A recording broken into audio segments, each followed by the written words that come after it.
Hablemos de la Revolución Francesa, pero para ello vámonos a un periodo que se le conoció como la Ilustración, en donde se dan grandes transformaciones y una de ellas es el pensar de las personas, valga la redundancia, ¿sí? En donde ellos ya empiezan a leer y empiezan a enterarse de todas las situaciones, no solamente sociales, sino políticas y económicas. Y aquí empiezan a participar personas que son llamados ilustrados, que conocen bien. Entre estos tenemos a Montesquieu, Rousseau y Voltaire. También esto dio paso para los antecedentes de la Revolución Francesa. ¿Qué quiere decir antecedentes? Las causas. Y en esto hay que ser bien claro. Se dice que el antiguo régimen era el que manejaba las condiciones políticas, económicas y sociales, en donde el poder se concentraba en la monarquía absoluta, o sea, en el rey. Sin embargo, él tenía unos ministros y unos administradores que ejercían el poder de manera centralista. Él era el que gobernaba, Luis XVI, y también era el que el Estado era controlado por funcionarios donde rendían cuentas solamente al rey y fiscalizaba lo que era a los nobles, al clero y por supuesto al Estado llano que viene a ser el pueblo. En esto de los antecedentes debemos tener en cuenta también cómo estaba organizada la sociedad. En un principio tenemos el rey, que es el que tiene el poder absoluto. Luego viene la nobleza, que son los que tienen poder político. Por tercero tenemos al clero, que ostentaba y acumulaba grandes riquezas, pero no tenía poder político. Y el Estado llano, si ustedes se dan cuenta en la pirámide, que es lo más grande, este se dividía en dos, era el pueblo, pero se dividía en dos. En la burguesía, que estaban también los comerciantes, los que tenían el poder económico, pero aspiraban a tener poder político para ellos poder tener participación en el gobierno. Y la otra clase era la clase popular, que eran los artesanos, los campesinos, que se le conocía como la clase más baja. Estos ocupaban lo más bajo. ¿Por qué? Porque ellos eran los que eran encargados de elaborar, de preparar la tierra para el cultivo. Otra de las causas fueron las económicas. ¿Sí? En esta, imaginen y miren bien el mapa conceptual. Tenemos los impuestos que tenían que pagar el Estado llano, que era el 90%, imagínense, de lo que ellos tenían que pagar y eran los que sostenían al Estado. Por eso el pueblo francés estaba en la miseria, en la pobreza. La segunda causa de la crisis económica era la crisis financiera. Los costos del rey, lujos que se daba en donde no tenía en cuenta las situaciones que estaban viviendo, pero todo era que él debía estar bien. También se empezó a dar las guerras inglesas, especialmente de Francia con Inglaterra y también con Norteamérica, pero eso lo miraremos más adelante.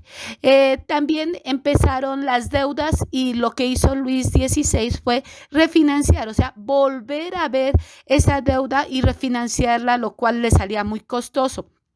La otra, no les favoreció las malas cosechas porque hubo malos tiempos, entonces las cosechas no fueron tan buenas y en esto se dio algo muy importante, que empieza a crecer la burguesía ya y empieza a tener un poquito más de poder.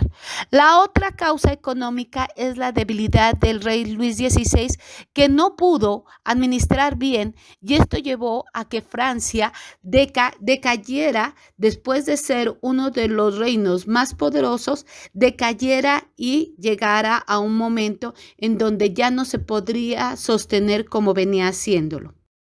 La última causa es la política. Surgen grupos políticos, entre ellos los constitucionalistas, girondinos, jacobinos y demócratas. Los constitucionalistas son partidarios de que siga la monarquía, pero esta debe estar moderada por una constitución, o sea, por unas leyes que deben leerse y deben aprobarse teniendo en cuenta el pueblo. Los girondinos son los representantes de la burguesía y para ellos debe haber una revolución por medio de la ley. O sea que debe haber esa revolución, pero debe ser de acuerdo a las leyes. Los jacobinos son representantes de la burguesía media y las clases populares, o sea, el pueblo. Estos se contentaban solamente con que sea una economía superior a la pobreza, que les cambie, que no ganen tan poco, sino que les mejoraran el sueldo. O sea, ellos solamente pensaban en la situación económica. Y los demócratas, ellos propugnaban el sufragio universal y la soberanía del pueblo. ¿Qué quiere decir? Que debe haber una votación y que el pueblo es el que debe elegir. Entonces, miren, ustedes se pueden dar cuenta que son unas causas importantes las cuales dieron paso para que se diera esta revolución. Se dan cambios importantes en las costumbres políticas. Ya el pueblo único y soberano es el que decide gobernar y se diseñan herramientas como la convención, que es la asamblea en donde se debe cambiar o elaborar una constitución. La asamblea constituyente, esta le atribuye ciertos beneficios de modificar una constituyente y puede sustituir al Parlamento o al Congreso. El referendo constitucional, este propone al pueblo cambios en la Constitución y también voto a favor o en contra de los mismos. Y por último, el plebiscito, una consulta directa que el gobierno hace a sus ciudadanos para que aprueben o rechacen un asunto determinado que los puede afectar o los puede beneficiar. Miren que aquí esto es lo que se puede decir de la Revolución Francesa, lo más importante, y que ustedes lo van a complementar con la lectura de la guía.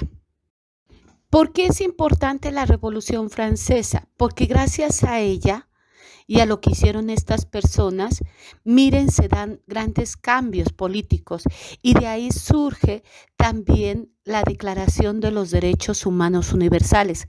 Gracias a esta revolución, nosotros hoy en día podemos decir que tenemos derechos y de ahí, de esos derechos universales, han surgido y han salido los derechos del niño, los derechos de la mujer, los derechos sociales, los derechos laborales, las clases de derechos, que es lo que hoy en día nosotros tenemos para que si alguna situación nos pasara, nosotros podemos decir, no, están violando mi derecho, porque eso es lo que hizo la Revolución Francesa, dar a conocer de que los derechos de ellos eran violados, pero que al realizar la Revolución Francesa se declara ya la participación del ciudadano y con ello surgen los derechos universales del hombre.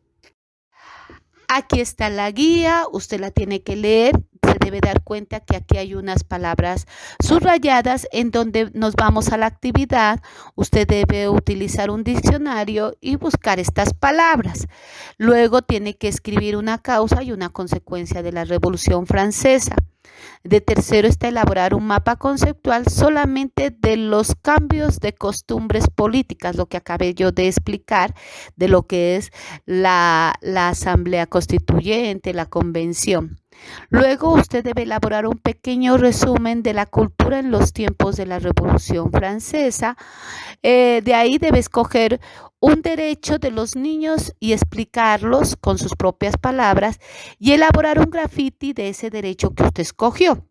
Si usted quiere, yo le doy aquí para que observe el video de lo que es la Revolución Francesa de la National Geographic. Eso le ayuda para que usted complemente sus conocimientos y no tenga dificultades. Pero si usted quiere, sin embargo, yo creo que la explicación y la guía son muy claras. Cualquier duda me pueden llamar. Muchas gracias. Hasta luego.